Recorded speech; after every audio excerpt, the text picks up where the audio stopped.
Good morning. We discussed yesterday briefly about heart failure trials, and there are some open issues when we run clinical trials in patients with heart failure. The first one is the definition and type of population we want to include. Is a big challenge, as we will see, is the acute heart failure, where we didn't see any major advances in the past 20 years, and that is probably because of patient selection.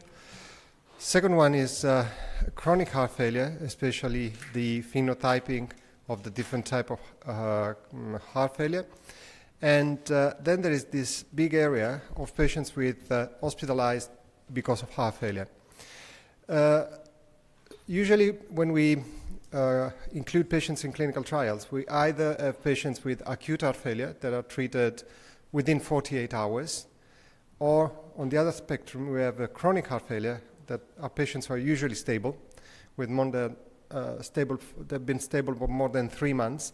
So you see that there's a big gap in the population. There's a population of patients after the 48 hours when they start to get stabilized, and immediately after discharge that is not taken care of.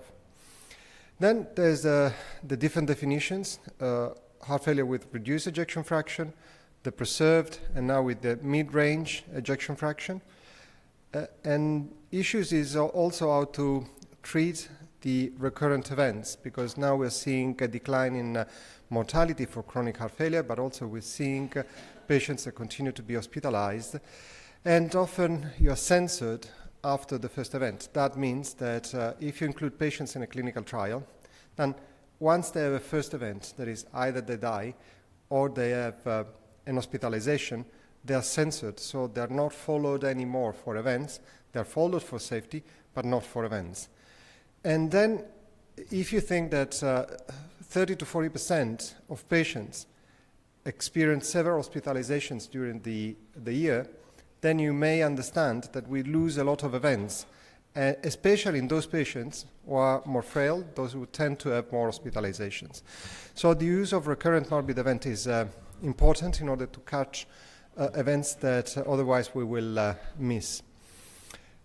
Also is the importance of the relevance of the different endpoints, their clinical relevance, and the definition of the appropriate therapies. So as I said, for patients who are hospitalized for acute heart failure, this is the big gap. We have patients with acute first 3 days after hospitalizations, and then patients with chronic heart failure. And we have lost in the past 20 years this group of patients who are immediately after the acute event or after the post-hospitalization phase.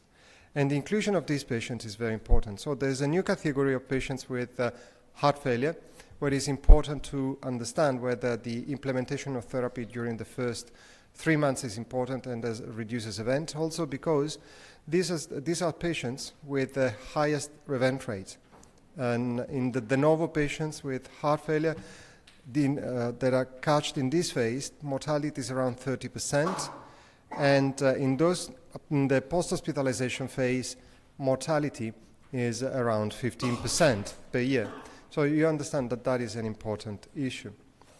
Then also there is importance of the changing concept on performing clinical trials.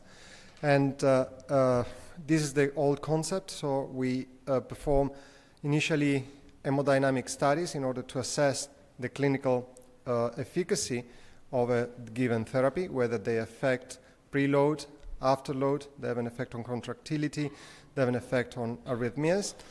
And then we conduct mortality and morbidity studies and morbid events in order to assess their efficacy. And all this process may take up to 8 to 10 years, because especially the mortality and morbidity studies are very long studies. So, that has to be replaced with something that is easier, is faster, and the adaptive approval from the European Medicine Agency that have been released some years ago, I think it provides a very good opportunity to implement clinical trials. Basically, the adaptive approval is a concept where with initial data, you can ask for what is called conditional approval. So the drug can be approved, can be released through controlled registries in order to, in a very specific patient population. And then once the more evidence is gathered, then we'll receive a full approval. And if we use this opportunity, then we can have an initial safety and mortality morbidity study during which you may conduct, say, hemodynamic studies and functional capacity studies.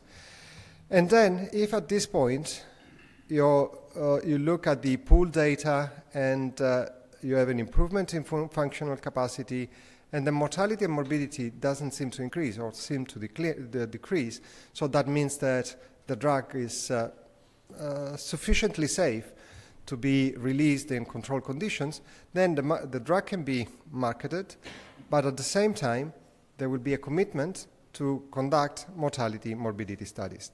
And you'll see that with this model, the system can allow, say, an easier and faster approval of new drugs. And this is a line where we're moving, and there are some hints that for some populations this can be used in the new guideline released by the European Medicine Agency. Of course, there are also other issues in conducting clinical trials. That is, there are those of new targets that we need on which we need to focus. Most often patients with heart failure and comorbidities are not treated.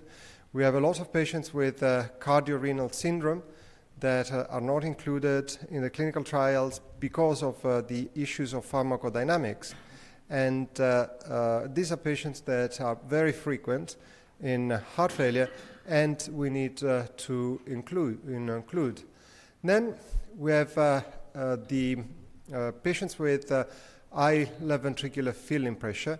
These are patients that mostly present with preserved ejection fraction, in which we probably have still to understand whether detection of early decompensation with the arterial natriuretic peptides can be of help. And also, we probably need to learn and understand how newer drugs, or the valsopeptidase inhibitors, or the combination with ACE inhibitors or ARB may be effective. Again, there are patients with impaired contractility where newer approach can be pursued. And this is, for example, the calcium sensitizing agents that increase contractility. Of course, we have always to balance in patients with heart failure the issue of increasing contractility with the issue of depleting energy stores, because if we deplete the energy stores, we may increase intracellular calcium and therefore increase the risk of arrhythmia. And another important area that we need to tackle is ventricular remodeling.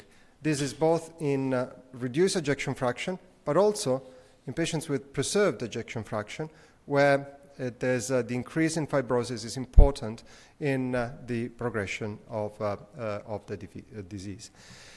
One important area is that the one on cardiac metabolism, because there's growing evidence that patients with heart failure have an abnormal cardiac metabolism that is shifted towards free fatty acid utilization and ketoacidosis. So basically, even if we often see patients who are diabetic, they have a decrease in glucose uptake and a shift towards free fatty acid oxidation that is not efficient because it leads to less production of ATP. And therefore, the use of drugs that either favor the utilization of glucose or interfere with the free fatty acid utilization can be of use in heart failure.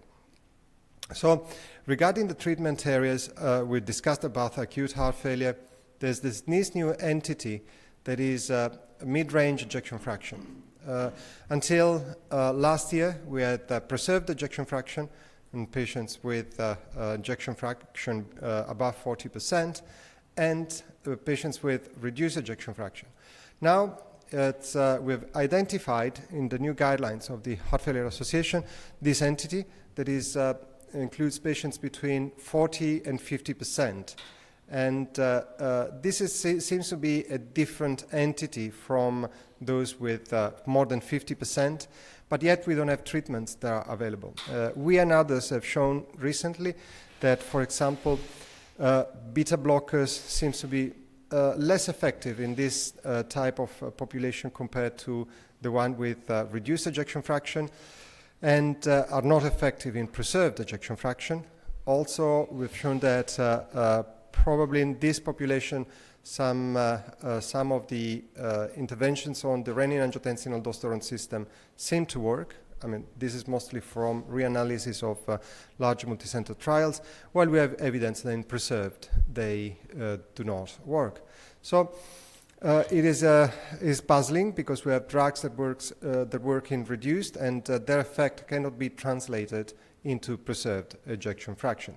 And these are the studies conducted in preserved ejection fraction. You see that ACE inhibitors, IRBs, and MRAs, they do not work in patients with preserved ejection fraction, despite a sounding rationale for their use. I showed you yesterday this slide that is the new intervention that is tested in preserved ejection fraction. Basically, this new drug is LCZ696, probably you've heard of it. Is a smart fixed dose combination, as I like to put it. I mean, although it's classified as a new molecule, basically it's a combination of an old ARB, valsartan, that is linked with sacubitril, and then as soon as they get into the intestine, then they break down and they become the two components. So it's a smart fixed dose combination. And that is tested in patients, shown a reduction of mortality and morbidity in patients with reduced ejection fraction, but now it's tested in preserved ejection fraction and in a parallel study against valsartan. And I've said yesterday that this is a little bit risky, because if it shows efficacy, then it means that the effect is related to the sacubitril part and not to the valsartan part. So you see that often that there are issues when you design clinical trials, and then if that is the case, then the added value of the valsartan part in the drug loses its importance. So it also, you see, with this trial design, you understand how sometimes you need to be careful in in designing your clinical trial in order not to have any possible negative effects on the future of your drug.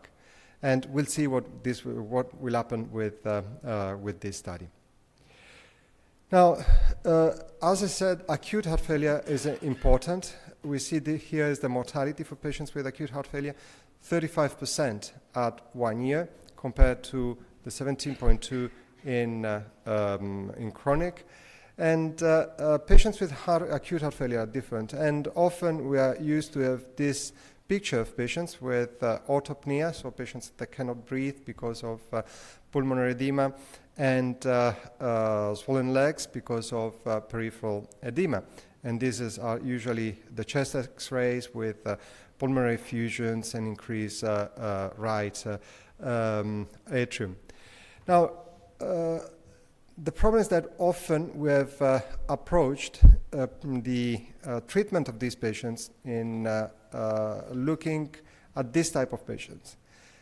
And looking at this type of patients where we felt that the most important symptom was dyspnea. But we didn't realize that often patients, when they get into a protected environment, they get less dyspnea. And once they are treated with diuretics, within 6 to 8 hours, they do not have dyspnea anymore. So probably that was the wrong target. And I showed you yesterday the development of serelaxin and the RELAX-HF2 trial testing serelaxin against placebo or standard of care in patients with acute heart failure failed to show efficacy in a long-term mortality trial. Also, I think that here there's a sort of misconcept on how we need to treat patients, because it's unlikely that a treatment that you give as an infusion for 48 hours can have a long-term effect, because it's not something like a thrombolysis that treats, say, the thrombus in acute myocardial infarction that you may have a long-term effect. Here, you just unload the ventricle for 48 hours, then as soon as you stop, your pulmonary pressure is going to go back, and therefore, you're not acting on the main mechanism of the disease.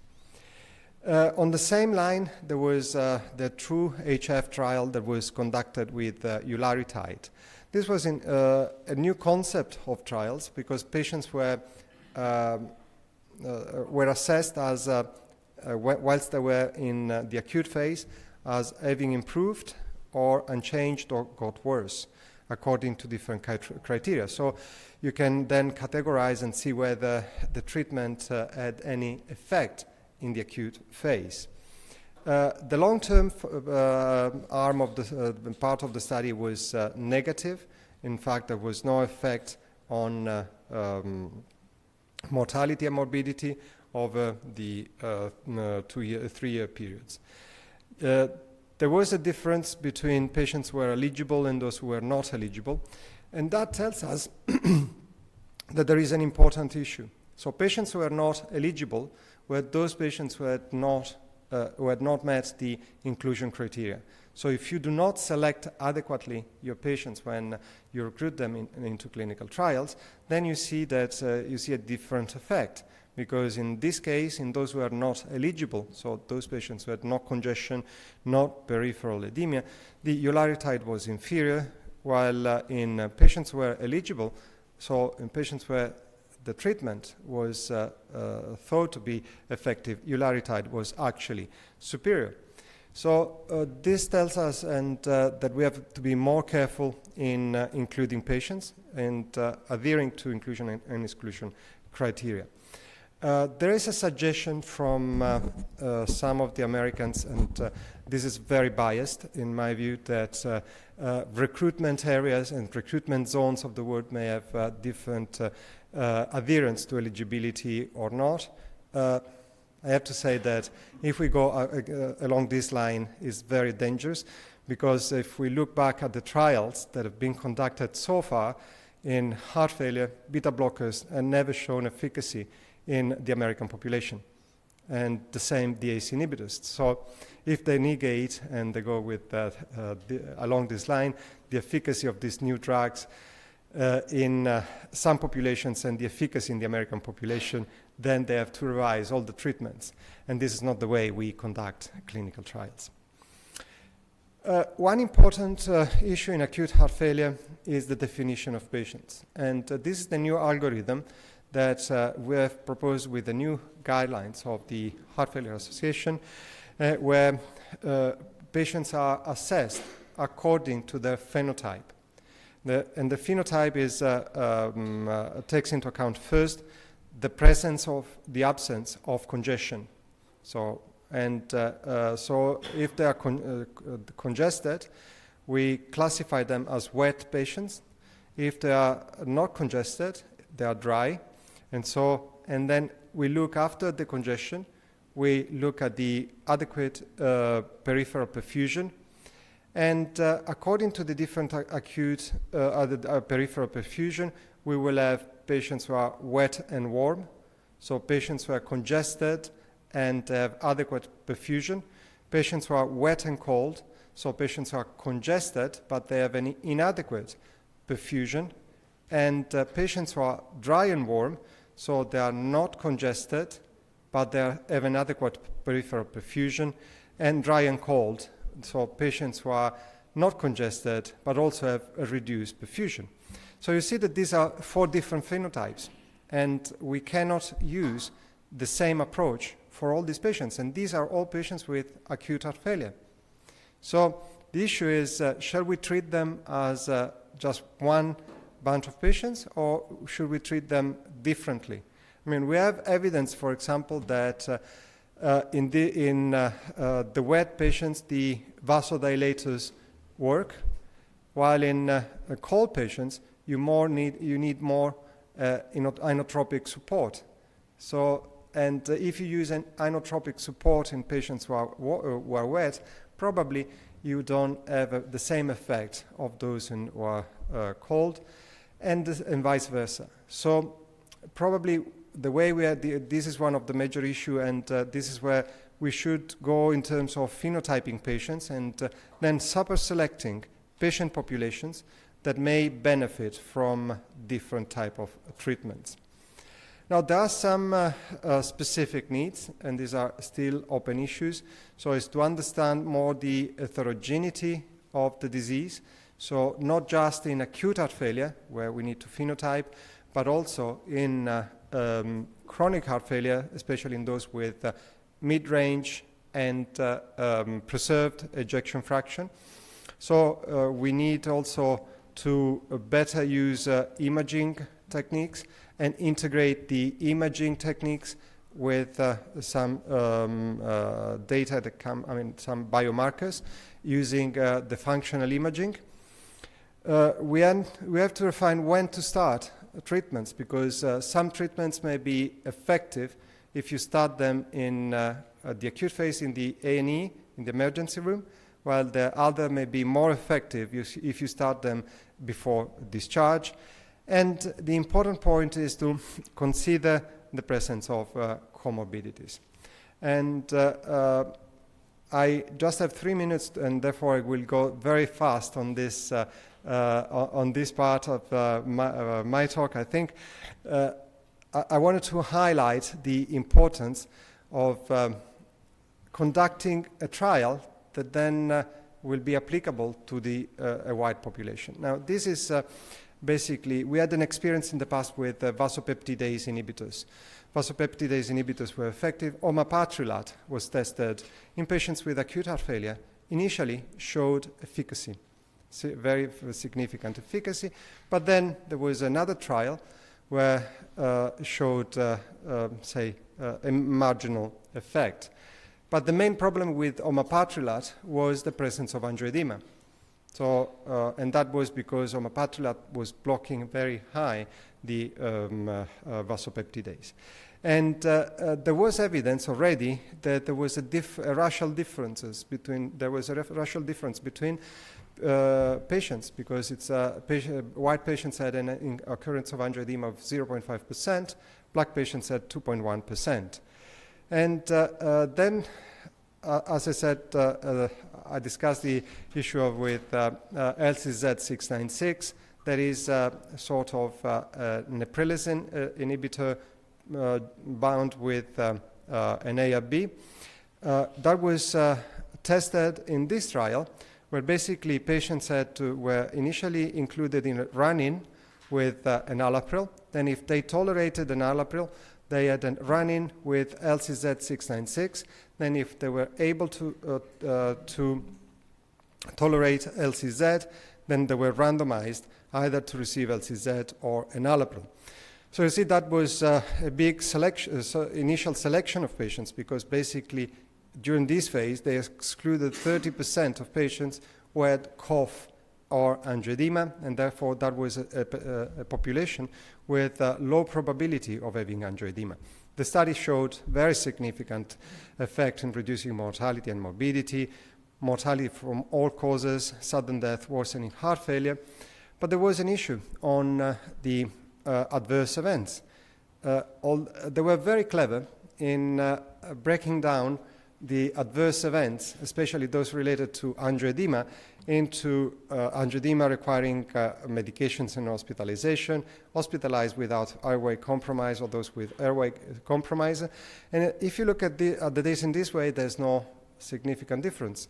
But then once you pull them, you see that there's a greater incidence, nearly the double, in occurrence of angioedema and cough in patients receiving LCZ compared to enalapril. So that is still an open issue. And that led to the external validity of the study. So what we mean for external validity is whether that once you have that trial, you can extrapolate those results to the whole population of patients with heart failure. The first issue was the inclusion of few patients with class 1 and class 4, and therefore that led to a more restricted type of patients were included in the trial, so they were mostly class 2 and 3 heart failure, so moderate heart failure. Left ventricular ejection fraction was initially was 40%, but then it was there was a protocol amendment that reduced it to 35% in order to enrich the population, and therefore that also leads to the fact that the drug can be recommended only in patients with left ventricular less than 35%. Then they needed to have elevated natriuretic peptide at baseline, and they had to have a prior use of ACE inhibitors or ARB, and they needed to be available to tolerate the enalapril. And that led to an indication for the drug in a selected patient population. And there are some data that looked at this type of patients. And in the UK it can be around 10 to 15%. In other countries maybe between probably 15 to 20%, but we will see that the uptake is not dependent on the eligibility in most of the European countries, as we've seen for the NOACs. But that brings us the issue on when we design a clinical trial in whether we want to have a trial that shows efficacy in a limited patient population, or we want a broader patient population. And therefore, if we go into specific patient populations, then we may show efficacy, and probably this is the way to go if we develop second and third line therapies for those patients that then still have a high mortality and morbidity. But then if we want to develop a drug that is first line therapy, then we need to be broader in inclusion criteria, because otherwise we risk that our drug will be will have a low external validity. It cannot be indicated to all patients. So I think I'll stop here because it's 2 minutes over time, and I'll happy to take your questions whenever. Now or later? No? Yeah. So. No, one or two questions. Yeah.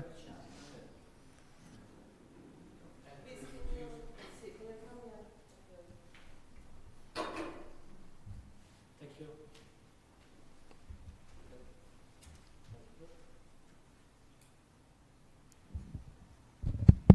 Okay, thank you. Two comments. The first is that I would like to thank you and all of your colleagues, because you showed us that also big clinical trials published on excellent journals may have significant bias. So we have also to pay attention and to read carefully both results and most importantly methods. You told us that serelaxin does not act actually on the mechanism of heart failure, but probably the effect is limited to the time of administration. And I thought to digoxin, because probably it's quite similar. Digoxin showed no advantage in patients with heart failure in terms of cardiovascular outcome, but also in terms of hospitalization. And most importantly, it is still recommended in patients with atrial fibrillation, with or without reduced left ventricular ejection fraction.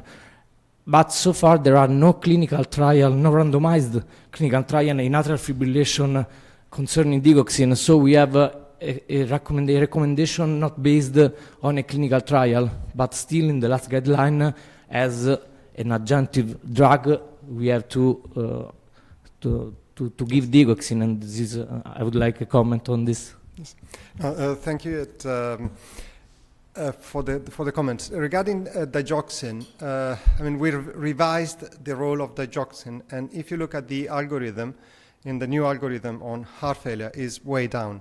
So basically, after ARB, diuretics, ACE inhibitors, beta blockers, minor corticoid receptor antagonists, LCZ696, ivabradine, then if everything else fails, we don't have evidence for any other drugs. And so what we say in that guideline is that maybe two other treatments, that one is digoxin, the other one is hydralazine, isosorbide dinitrate, may be effective, but they should be used under specialist supervision. Because the issue with digoxin is that has a very narrow window, and it works between 0.8 and 1.2.